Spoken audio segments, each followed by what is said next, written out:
Diagnostic de la situation de la Guinée et propositions d'alternatives. Instabilité politique récurrente depuis le coup d'État de Dadis et ses sbires.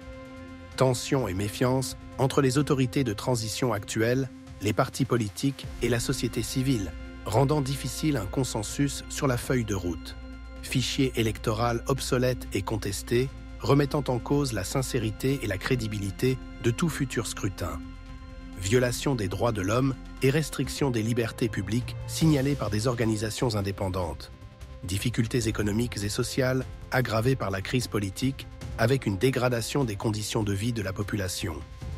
Proposition d'alternatives, dialogue national inclusif, organiser une conférence nationale réunissant toutes les parties prenantes, autorités de transition, partis politiques, société civile, syndicats, etc., pour définir une feuille de route adéquate en conformité avec la loi.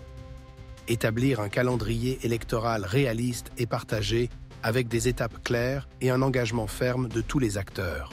Convenir de garanties et de mécanismes de suivi permettant de restaurer la confiance dans le processus de transition. Réforme en profondeur du système électoral.